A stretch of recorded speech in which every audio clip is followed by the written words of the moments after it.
Welcome back, folks. I'm Dr. Aviva Gaskill, and today I'm going to be speaking with Paul Kreiter, who's a professional speaking coach, about how to fake it till you make it in dating. So, did you ever feel like you weren't good enough to date? How do you coast on by and fake it until you make it?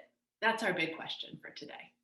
Subscribe to our channel for more on dating challenges that can be difficult to overcome. Hi, folks. I'm Dr. Aviva Gaskill. I'm a clinical psychologist who's helped dozens of people overcome dating challenges. But I can't do this work alone. I do it with the help of experts like Paul Kreiter. Welcome, everybody. Welcome back to BetMeADate. Paul Kreiter is back and better than ever. And he's going to be speaking with us today about how do you fake it till you make it in dating. So, Paul, you are a professional speaking coach. Tell us a little bit about you and your work. Sure. So for the last 5 or so years, I've been working with people who have great stories and great content to share, but are trying to package it in a way that will be well received by audiences, will get them more bookings. They want to be speaking more. And they want to move from, mediocre presentations that are, 3 out of 5s, 2.5 out of 5s on their ratings, which they might be hired again, but they really want to be better. And so in my work as a talent agent for going on 11 years now, I've had a chance to work with some really great storytellers, and you really kind of just, through osmosis, you just kind of understand, like, this is a great story and this is a mediocre story. And so from that, I try to bring those lessons that I've learned by working with these people to the people who are trying to improve their own presentations. So it sounds like you have a lot then to teach us, and we'll get more into dating specifically, but how do you make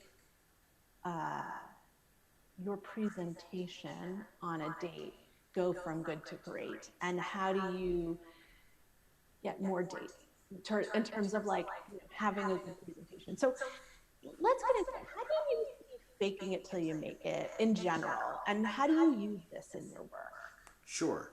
So in our last conversation, I did the connection between presenting, performing, and being on a date. There are a lot of overlaps. There are a lot of things that you have to be confident. You have to be a great storyteller. You have to be engaging. Dress well and smell nice. Yeah, right. And then and groom yourself. You have to present yourself well. Yeah. And that's the same in both worlds. Yeah. When it comes to how do you get to a point where you've made it, and I guess both making it in terms of, you got another date with that person, or maybe the first date didn't work out and that's not, maybe you lost your chance, maybe you try again on another date, right? And this one worked, this one didn't work, but this one worked. So you have made it like that, but also, dating leads to, more dating, which leads to, a relationship, a romantic relationship. So in fact, how do you fake it till you make it? In both circumstances, the goal is to develop great rapport with the person you're in front of, right? How do you do that, right? Right, and that's hard to do. It takes a lot of rehearsal. So maybe it's this, the speed dating, if you will, to sort of figure out where your strengths are, to what you can highlight, where you're going to come off as most authentic. And that becomes an exercise in self-efficacy. Like, you have to know who you are, and you have to know what your strengths are, because if you're going to try to trick an audience, whether it's an audience of 500 people in an auditorium, whether it's a virtual audience behind a camera, or whether it's an audience of one on a date, whether virtual or in person, doing anything to try to trick them is the wrong approach, because authenticity and credibility will just pour through your performance. And people aren't stupid. Yeah. Like they'll know when it's like you're putting on airs. Yeah. You're using, here's a great example. Presenters that fall back on cliche moments or cliche phrases, or it's supposed to be a content-rich presentation, and they're coming in with a fluffy, inspirational, motivational talk. Well, that person didn't do their homework. That person is not prepared for the audience they're supposed to be in front of. Yeah. And that could be disastrous on a date, right? You walk, first of all, you put up the wrong profile picture, right? One from, 5-6 years ago, right? And you show up and you're not the same person in that picture. So why, already, just do yourself a favor and get off on the right foot and just be honest with who you are and where you are in your life. It's the same as presenting. If you're not being honest with your audience, you're going to lose them. Yeah, and I think that's such a good point. I was on a conversation on, there's this new app, Clubhouse. I'm familiar with it. Yeah, so I was on this conversation the other day, and I was saying, when someone changes their height online drastically, in terms of what they say their height is on a dating app, people get pissed off. I've talked to a lot of women who are really pissed off, and they're even tall women are sometimes, I'm open to dating a guy that's shorter than me, but you got to be honest about it. And a lot of them will say, and I know even for me, right, when I was dating, I dated guys that were shorter than me. That was not a problem. I didn't like going on dating apps and having someone represent themselves as taller, than they actually were significantly. That was obvious. Right. But I think there is something to faking it until you make it.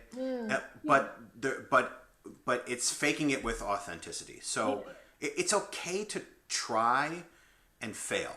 There's nothing wrong with that. But as long as you're putting an honest effort forwards, and you're trying to get through it. I'm not sure how to be around blonde-haired women. They make me so nervous. Or the smell of her perfume, I didn't realize it would bother me so much. Or things like that are just going to happen. And you have to get through those moments. The show goes on, if you will. I mentioned I did a webinar the other day. We live in a virtual world, and technology is either our friend or our enemy, right? Yeah. And so I log in early, as I always do, at least a half an hour early, to make sure everything is working. And this button, can everyone see on this screen? Can everyone see on that screen? How's my volume? How does it work? You have to do that. You have to prepare, right, for your role. And of course, during the presentation itself, there was a co-host, and I'm not sure what happened, but my PowerPoint wasn't working until halfway into the presentation. Yeah. And the co-host was like, no one can see your PowerPoint. And I was like, oh, well, that's a shame because everything I've been talking about, I'm hoping you've been seeing the images. So right there and then, as opposed to panicking, freaking out, and running out of the room, right? I said, okay, folks, indulge me. Let me toy around a little bit. Oh, now we can see it. Great. I'm just going to go back real quickly, and I did like a Cliff Notes version of what they saw, right? Just like, okay, are we all caught up? Yeah, there are some things that it would have been better if you had seen those in the moment, but the moment is past. Yeah. It's gone. Like, what are we going to do? Hey, it's all right. Now, that to me is very parallel to what happens on a date if it's not going well, or if you've tried something and it just didn't work, right? That person is there for you on some level. It's a date, human to human, right? Everyone makes mistakes, and if at the end of the day you've shown that you've prepared the best you can, and you're putting the best version of yourself forwards, even with some of the stumbles, that should result in success. You will have made it while it's kind of faking through your embarrassment, or maybe you said something you shouldn't have, or maybe you really can't, maybe you're not really enjoying the company, that you're in front of. The show goes on. You have to maintain that level of professionalism, that level of do the right thing, which is let's get through it, just do your job. And at the end of it, thank you. It's been wonderful. I hope we can work together again. Or at the end of a date, thank you. This has been nice. Let's see where this goes. Yeah. And then later, figure out if it's going to go up or if it's going to go down, if it's going to work. Stick around for more of Paul's insights on how to fake it until you make it in dating, and why it might even be important to fake it till you make it in dating. Well, and so I have a little question based off of that, because as you said, right, sometimes someone can say something and it doesn't go over well, right? I just recently asked people on Facebook, some friends and folks that I know, what's the worst date? Like, tell me your worst dating stories, right? And there were some. I remember reading some of those. Oh gosh, but, yeah. The question of like, what do you do if you've offended someone? What do you do if you, if you're concerned that you may have? Like, how do you pull back from that, right? So the parallel experience would be if, let's say you include a slide on your PowerPoint that you think is funny, maybe a little tongue-in-cheek, but it does not go over well with your group. Crickets. Right? Crickets. Like the laugh you were hoping to get, or the whatever. There's nothing there, and or maybe you forgot to remember that the event planner has a direct connection to a particular sensitive topic that you might be covering, and you go there anyways. Maybe it's just you forgot, and that's okay. Like I totally forgot, like it wasn't on purpose. Or maybe you didn't forget, but you just didn't prepare the way you should, and you made an error. Now, in the moment, there's not much you can do, I would say, other than try to get past that moment and try to keep your trajectory upwards.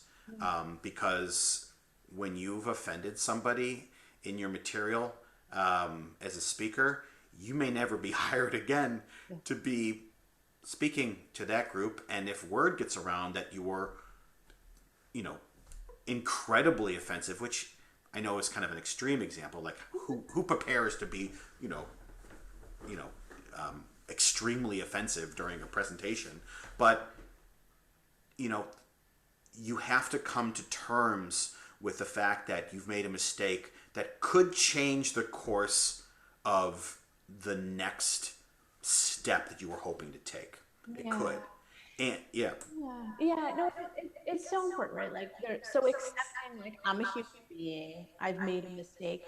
Would you even, so on a date, it may be different than in a presentation. Would you say it might be helpful to even ask the person, like, did I offend you? Did I say something that hurt? Yeah, I think the best approach is always to be, first of all, you have to be an active listener. You have to be an active, even an active speaker, I would say, an active presenter. Like, I always say, and you've heard me say this, that it is about the audience. Yeah. And you have to do, as a presenter, you have to do everything for your audience. And on a date, you have to do everything for your date, your audience of one.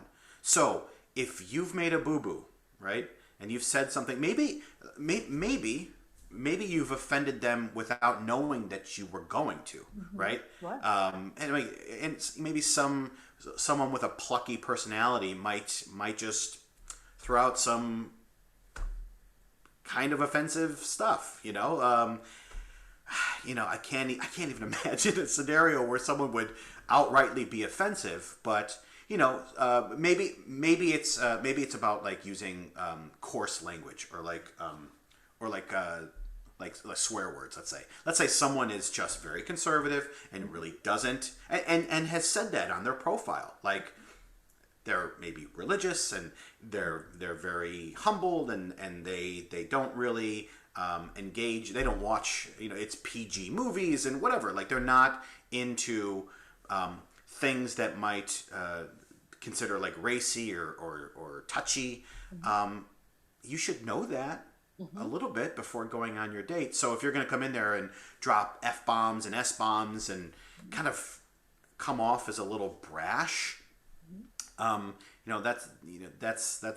might drive somebody away. Now, in the moment, if you forget that, because it's okay to forget those things, and you see that person start to clamp up and be like, "Oh, I don't like what you just said," you have to, like I said, you have to be an active participant in this experience. So, in listening to them talk about their life, about their experiences, you'll gain information about the things that they generally feel good with or are good about. And you need to remember those things when you're responding to them. And in speaking to them and like your turn to talk and your turn to tell, you have to be paying attention to how they're reacting. And if it's not going the way that you see it's going in their reaction, then you have to change course. Now, if you flat out just offended somebody, the best thing to do is to say, I am realizing that I may have made a mistake. Yeah. I made a mistake. And I'm trying to think about how I can maybe correct that mistake, but I realize the mistake has happened and you're probably thinking about it. I'm sorry. If you are, if you're sorry, say you're sorry.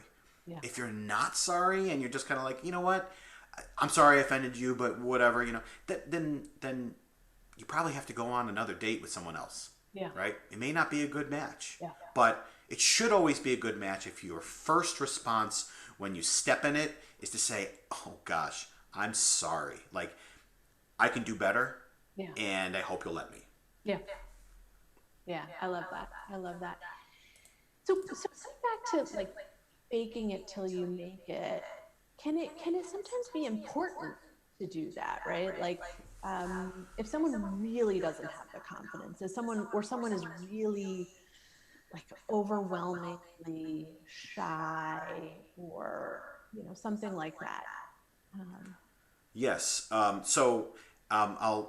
tell you what I see in the speaking world, and then I'll tell you how I see it playing out in the dating world. So, no one gets on stage, whether it's virtual or in person, just guns blazing, ready to go, totally prepared. Yeah.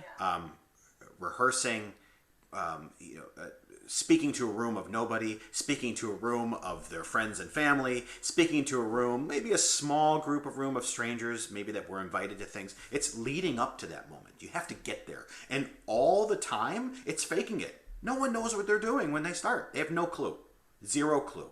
But you have to try and fail, but keep this face of, okay, I know what I'm doing, because that self-confidence, that courage and determination to keep moving forward is as important as getting to the end. Mm-hmm. You have to maintain that. Now, it's hard to maintain that sense of self-worth when you keep making mistakes, right? It's hard to put on the facade of, okay, I'm faking it till I make it.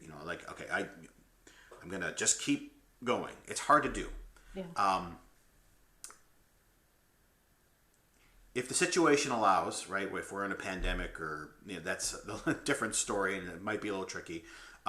But having a wingman or a wingwoman, I think in this scenario works very nicely. And this is the bridge to the dating life, right? So you should put around yourself people that you trust, people that you feel safe around, people that you feel will give you an honest, sensitive, but fair reaction to what you're presenting to them. Mm-hmm. and knowing that they love you and trust you and will take care of you, emotionally, right? Because it's hard to keep faking it, and then finally it snaps into place. Yeah. It's hard. So putting a team around yourself is an excellent way of faking it until you make it, and you have your team around you are like the bumpers, that kind of keeping you in play. Bing, bing, bing, right?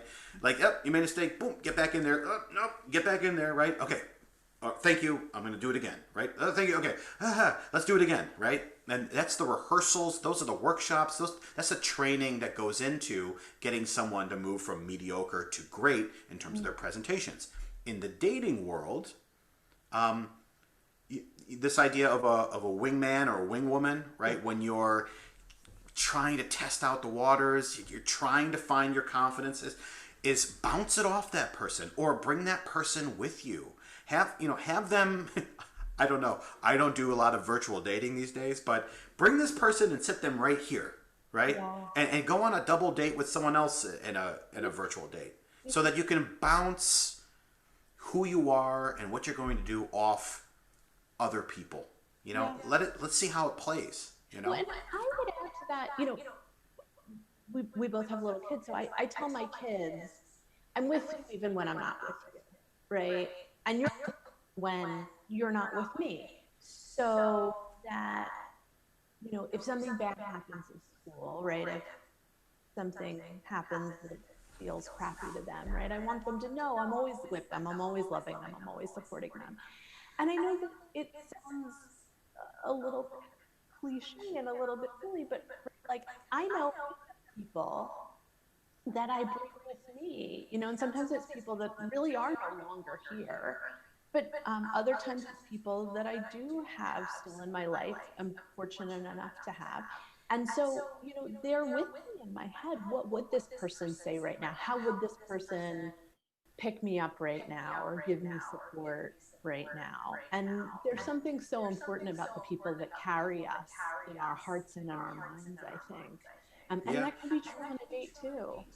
It can, and I think it certainly can be people that have been in your life or still are in your life, whose opinions matter, whose, in your last conversation with them, you were preparing for your date, you were preparing to get out there and really make a go of it, and they gave you some advice that you really thought was sound and made you feel real good. Sort of that emotional lift is a fantastic wing thing to have. It's not really it's not a man or a woman. It's just like that lift that you get, like in that moment, to help you fake it until, like, listen, and then I don't really know what I'm doing, but I remember this person telling me that I got great eyes, or I have a great singing voice, or that my hair looks really good. Okay, fine.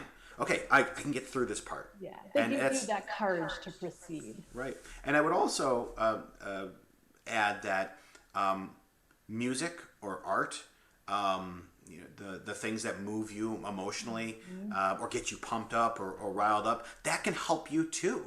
Listen, I'm so not prepared for this date, but thank you, Eminem. You only get one shot, right? Right? And maybe you puke the spaghetti on yourself, but change your shirt and get out there, right? And so, like, people, that's the motivation to work out at the gym. Like, I don't want to get on the bike today. I don't want to lift weights today. You listen to something that says, go do it. You're like, you got to do it.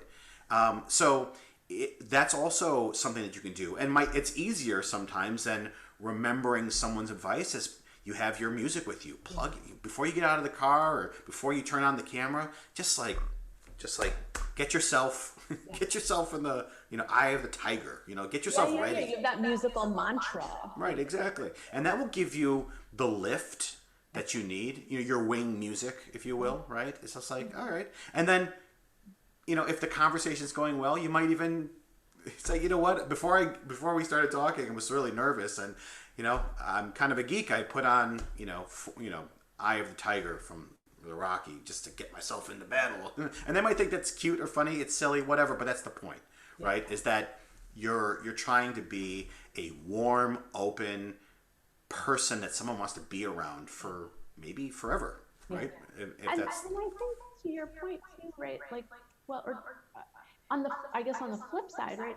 Generally, everyone's a little bit nervous on a date. I mean, there are dates that people go on where they're just like, yeah, whatever happens, happens. But for the most part, people, each side is a little bit nervous on some level, at least in the very beginning. Right.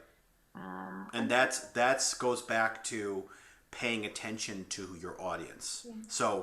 So if you, again, it's all about them. So getting in there and being overwhelmed with your nerves and how you're feeling and that you're faking it and all that is a detriment to the experience you're trying to create for the person in front of you who might be feeling those things too. Yeah. Right? So just do your job to put on a happy face and try to be the best version of yourself, which comes from rehearsal, preparation, do your homework, and get out there and just go ahead and be who you are to make the person in front of you feel engaged, captivated, empowered, and if anything, they like you enough to want to see you again for another performance, right?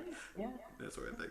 So do you have any other tips for us? Any final, gifts of wisdom in terms of how do you fake it till you make it on a date?